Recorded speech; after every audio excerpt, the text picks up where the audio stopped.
No, I think the ayes have it. Senator Lyons. Thank you, Mr Deputy President. Pursuant to order, I present the report of the Education and Employment References Committee on the provisions of the Fair Work Registered Organisations Amendment Bill 2013, together with the Hansard record of proceedings and documents presented to the committee, and move that the report be printed. The question is that motion be agreed to. Those of that opinion say aye. Those against say no. I think the ayes have it. Senator Lyons. I seek leave to move a motion in relation to the report. Is leave granted? There being no objection, leave is granted. Senator Lyons. I move that the Senate takes note of the report. And further to that, I would like to make some comments as the chair of the References Committee. And I have to say that the government really has no friends with this bill, no friends at all. And we heard from a range of submitters from both business organisations and trade unions, and we heard from very reputable and highly regarded business organisations such as the Australian Industry Group, the Motor Vehicle Traders Association, the South Australian Wine Industry, to name just a few. And in relation to unions, we heard from the Australian Council of Trade Unions, the ACTU. We heard from the Maritime Union of Australia. We heard from the Queensland Nurses Association. We heard from the United Services Union and a range of other unions. And all of those groups, surprise as it may seem, are absolutely on a unity ticket about how unnecessary this registered organisations bill is. And I want to put on the record, it is not because those organisations, those registered organisations, be they businesses or trade unions, don't want to be accountable and transparent. They clearly do. They absolutely want to be transparent and accountable. And they believe, under the amendments that Labor brought in the last government, that they are already now being much more accountable and being held to a much higher standard. And indeed, most of the submitters said that those regulations are still working their way through the system and indeed haven't really been fully tested, haven't been fully implemented, but all of them commented that the amount of paperwork, the red tape that we hear from the government has increased substantially, and they don't walk away from the fact they need to be open and accountable with members' money, whether it's a business member or a trade union. They don't walk away from that at all, but they see the requirements that this government, through Prime Minister Abbott and Minister Abetz, want to put on them to be much too onerous. And as I said, we heard that from every single submitter. The government has no friends, and indeed here we have business and trade unions on an absolute unity ticket in their wholehearted rejection of this bill.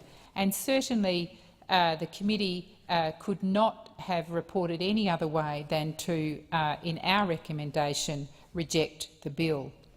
And if we look at the terms of reference of the References Committee, we went to look at the potential impact of the amendments, and I would refer people in this chamber, senators who are interested, to have a look at the submission of the Australian Industry Group. They've really put a lot of effort into it. It's a very good submission. It goes through all of the issues and explains in very simple terms the onerous nature of this proposed bill.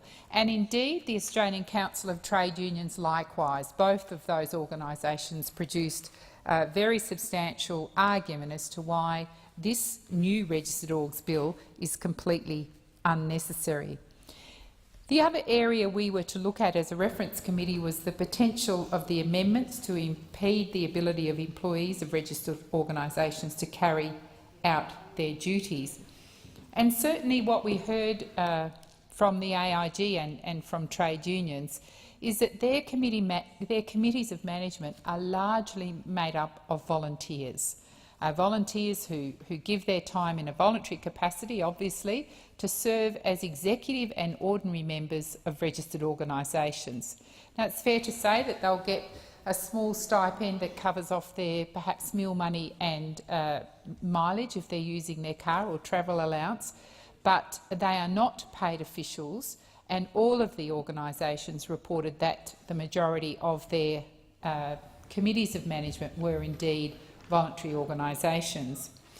And one of the things the government was quick to point out in the new bill, and what came out in evidence, is that this bill treats registered organisations like shareholders. And I'd have to say all of the registered organisations who gave evidence to us really took issue with that. I mean, we know that corporations return profits to shareholders. That's what they do, and there's an obligation for those corporations to return as big a profit as they can to shareholders. That is clearly not the role of registered organisations. It is not their role at all.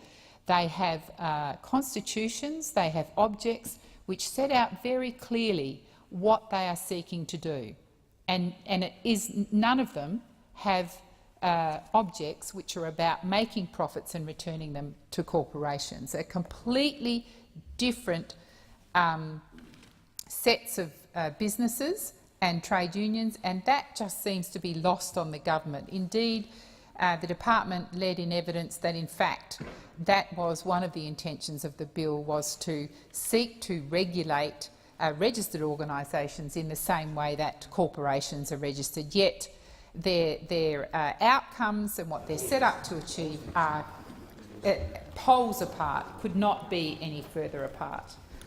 And indeed, we heard from the South Australian wine industry that there was no rationale. They didn't think there was any rationale at all to make changes and to introduce a new bill covering registered organisations. And I quote from the South Australian wine industry, who acknowledged that review and reform of the law governing registered organisations is both necessary and justified from time to time. As I said in my opening remarks, there wasn't a submitter we heard evidence from who did not state the importance of being open and transparent and accountable. But the South Australian wine industry went on to say, however, the unlawful conduct of some officers within one registered organisation does not justify imposing excessive compliance and disproportionate monetary penalties on all registered organisations in a manner contemplated by some of the provisions in this amendment bill. So here we have the South Australian Wine Industry Association saying that that the penalties and the response in this bill are over the top. And just because one organisation doesn't do the right thing, and clearly they didn't, there's no resiling from that, it is not a signal for government then to hammer down all other registered organisations. And then all of the submitters made comments around the increased penalties. Again, the AI group, the ACTU, the MUA, the South Australian wine industry all criticised the proposed increased penalties. And what they were at pains to point out is that that will limit a volunteer's ability to put themselves forward as an officer. They become aware of the potential penalties if there's some mistake that's made, and so all of those organisations will say, we will be less rich because we simply won't have the encouragement of our members to come on board to take on executive positions. And that is clearly an outcome of this bill. It will restrict volunteers, and I'm sure that's the last thing any of us in this chamber want to see happen, but it's clearly the view of all of the submitters to say that those increased penalties will really make volunteers think, is this really where I want to put my time? And again, we look at the difference between a voluntary organisation and a shareholder organisation. So the Australian Industry Group in particular said, and I quote, if the proposed criminal penalties and the proposed massive financial penalties for breaches of duty are included in the Registered Organisation Act, this would operate as a major disincentive of existing voluntary officers of registered organisations continuing in their roles. Again, from the Australian Industry Group, the human rights have there's a breach of those in the proposed bill, and it's been looked at by the Human Rights Committee, and they've written to the Minister. I'm not aware if they've got responses at this point, but there's concerns about that. So, as I said in my opening remarks, the committee had no other option than to side with all of our submitters and reject the Registered Orgs Bill out of hands. And, Madam Acting Deputy Speaker, I seek leave to continue my remarks.